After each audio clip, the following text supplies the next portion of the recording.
So in the last lecture we talked about the best ways to build links for your site, but there is another way, and it's actually paying for the links.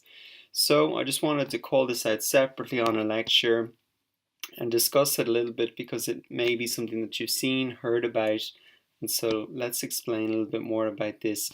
Paying for links really comes under the heading of Black Hat SEO, and Black Hat is a reference to the old cowboy movies where the bad guy wore the black hat. So you probably get a sense that this is something a little bit risky, that's not playing by the rules exactly. So let's talk about paying for links a little bit more.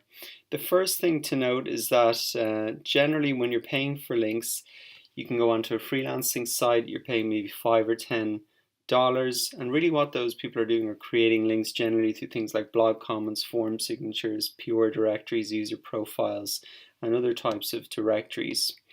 Now the thing is that generally these links offer the lowest amount of value, the lowest amount of power in these links because they're unlikely to come from authority sites and they're unlikely to come from sites that are within your niche. So if you remember, those were the characteristics of some of the of powerful backlinks.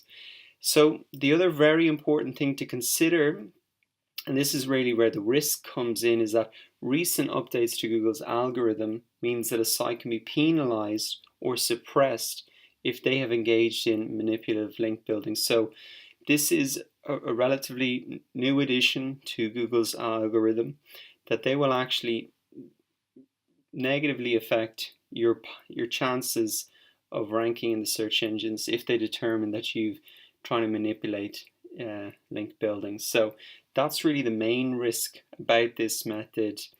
What I thought would be interesting is to maybe show you an example of where things can go wrong. And I had a client that had bought a link building package from one of these freelancing sites, and I'm going to show you that it's very obvious to anybody that this is very manipulative, looks very unnatural. So let's have a look at that.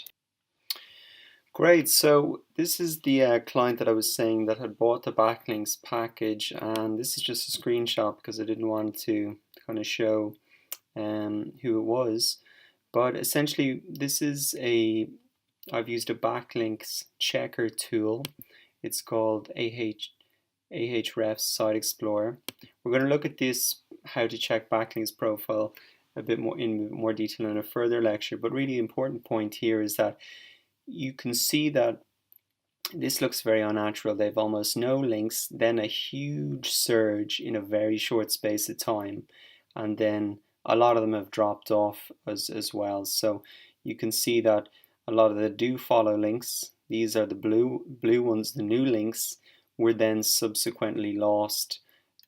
So it looks very unnatural, and if we can see it so obviously like this in a backlinks checker tool, you can be sure that Google picked up on this as well.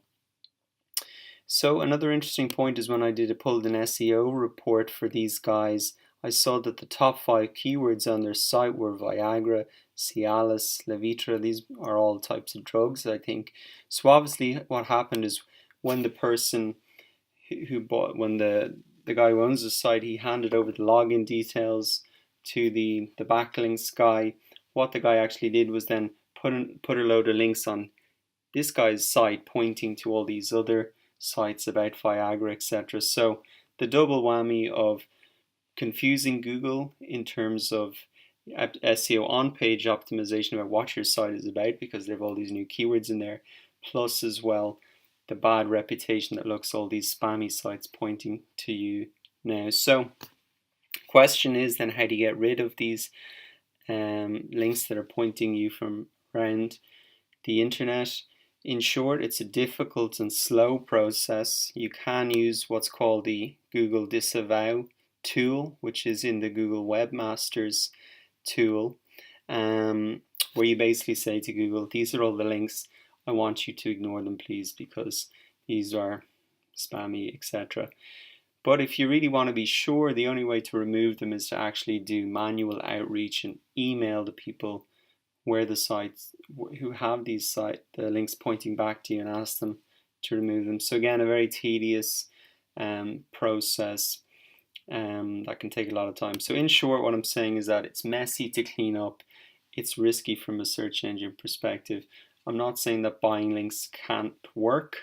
I think it can in circumstances, but I'm just showing you this is kind of worst case scenario, what can happen.